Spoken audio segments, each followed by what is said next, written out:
नमस्कार फ्रेंड्स, आज मी दाखवते भेंड्याची भाजी. तर त्याच्यासाठी अर्धा किलो भेंडे आहे. तर ते भेंडे असे साफ केले, आधी धुवून घेतले, त्याच्यानंतर कोरडे करायचे फडक्याने आणि त्याच्यानंतर ते असे कापून घ्यायचे. असे कापून घेतले. तर आज मिरचीवाली भाजी आपण करणार आहे. आधी साधी सोपी आहे. त्यासाठी एक मीडियम साईजचा कांदा पण बारीक चिरून घ्यायचा आणि 7-8 मिरच्या आम्ही त्याच्यामध्ये घालणार आहे. तर त्याची फोडणी तयार करून घेऊया.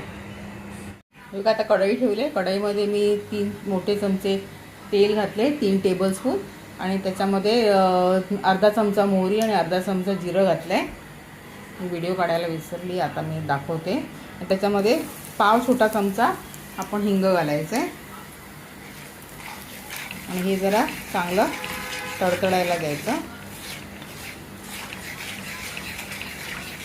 आणि त्याच्यानंतर मग ओली मिरची आणि कढीपत्ता घालायचा आहे आणि मग आधी भेंडे घालायचे आणि कांदा नंतर घालायचा आहे. भेंडे चांगले आधी फ्राय व्हायला द्यायचे, चांगले फ्राय करायचे. मग त्याचा गुळगुळीतपणा जो असतो, चिकटपणा, तो निघून जातो. आणि चिकटपणा जरा कमीच येतो जर आपण ते भेंडे धुतल्यानंतर आपण चांगले पुसून घ्यायचे, कोरडे करायचे फडक्याने आणि नंतर मग ते कट करायचे. मग त्याचा चिकटपणा कमी येतो. तरी पण त्याचा चिकटपणा असतो. मग तेलामध्ये जरा ते फ्राय करायचे. ती मोहरी जरा तडतडू दे, मग आपण त्याच्यामध्ये मिरची घालूया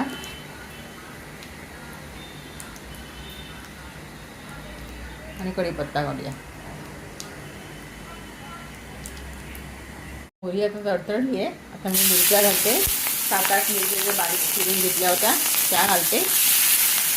आणि त्याच्यानंतर आपण कढीपत्त्याची 2 डाळे घालते. म्हणजे 7-8 पानं आहेत त्याच्यामध्ये. बारीक होते कढीपत्ता, माझ्या घरचीच कढीपत्ता आहे, त्यामुळे मी 2 डाळे घातले. आणि आता हे चांगलं जरा फ्राय व्हायला द्यायचं.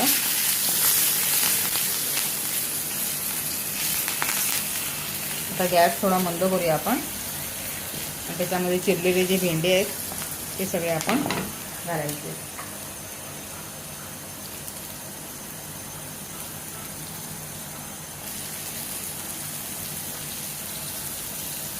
आणि चिरलेले भेंडे चांगले फ्राय व्हायला द्यायचे. सगळे घालते आणि मी दाखवते. सगळे भेंडे टाकलेत मी आणि 1 छोटा चमचा हळद टाकली आहे.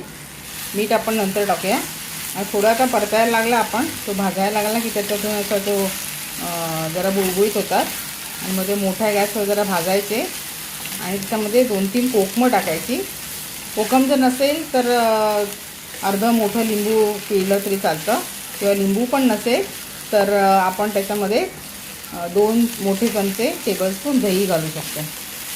मग त्याचं काय होतं, आंबट काहीतरी घातलं ना की ते जे असे गुळगुळीत रेषे येतात ना, ते कमी होतं. आधी हे चांगले फ्राय व्हायला द्यायचे.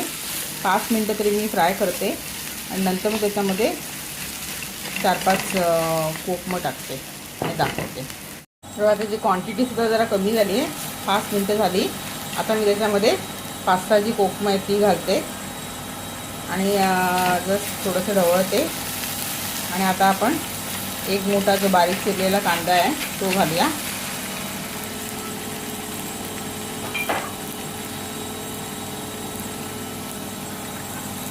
अर्धा किलो भेंडी आहे, त्यामुळे 1 मोठा कांदा मी घातला आहे बारीक चिरून. जर कमी भेंडी असेल तर कमी कांदा घाला. आणि मिरच्या पण अकॉर्डिंगली तुम्हाला जसं तिखट पाहिजे तसा घाला.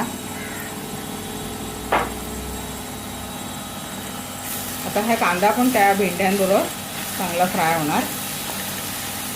आणि भेंडी झाकायची नाही, अशी उघडी ठेवूनच परतून अशी फ्राय करायची. आता 5 मिनटं मी अजून शिजवते ती. आणि असा मोठा पसरट भांडं घ्यायचं, ज्याने ती चांगली भाजली जाते. व आता 5 मिनटं झाली आहेत. आता मी चवीप्रमाणे मीठ टाकते.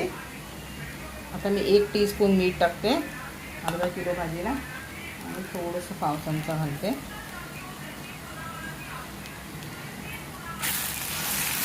हे आपल्या भाजी, आता भाजीची क्वांटिटी पण कमी झाली आहे. अर्धी आहे ती भेंडी. आता त्याचे जे हे जे असे दोरे येत होते तिखट ते पण आता कमी झाले कारण आपण आंबट घातलं आहे. आणि त्याच्यामध्ये भाजल्यावर त्याचं ते जसे गोडे येतात ते पण कमी होतात. म्हणजे भेंडी भाजली असं समजायचं. ती साईजने पण कमी होते आणि त्याचे ते असे रेषे येतात ते पण कमी होतात. तर अजून आता 5 मिनटं आपण ठेवूया आणि ह्याच्यावरती अर्धी छोटी वाटी अर्धं वळं घालते खोबरं किंवा एक छोटी वाटी भरून ओलं खोबरं घालायचं आणि एक वाफ काढायची. मग झाली आपली भाजी. त्याच्यात मी आता ओलं खोबरं घालते. आता हे जरा घट्ट आहे कारण फ्रीझरमध्ये ठेवलेलं. मी किसून खोबरं ठेवते. एक छोटी वाटी जी आहे ना तेवढं खोबरं आहे याच्यामध्ये. आता हे वाफेवरती चांगलं खवा पण होणार आणि एक वाफ काढायची. आता या स्टेजला आपण त्याच्यावरती झाकण टाकू शकतो आणि झाकण ठेवून जरा एक वाफ काढायची. आपली भाजी झाली. आपलं जे खोबरं आता जे आहे ते पूर्ण फ्राय होणार आणि ह्याच्यामध्ये चांगलं मिक्स होईल. ओल्या मिरचीच्या भाजीला कुठल्याही ओलं खोबरं जे आहे ते थोडं जास्त टाकायचं. चांगली चव लागते याची. त्याच्यावर मी झाकण ठेवून एक वाफ काढते. मग आपली भाजी झाली. मी दाखवते तुम्हाला. मग आपली भाजी झालेली आहे. आता चांगली वाफ आली. 2 वाफा काढल्या मी. मध्ये एकदा झाकण उघडून मी ढवळलं होतं आणि आता परत एकदा ढवळलं आणि बघा अशी भाजी आपली छान झालेली आहे. अशी करून बघा आणि अशी चपाती बरोबर किंवा वरण भाताबरोबर छान लागते साईड डिश म्हणून. आणि सांगा कशी वाटली माझा भाजीचा व्हिडिओ. लाईक करा, सबस्क्राईब करा आणि शेअर करा माझे videos. Thanks for watching. Bye.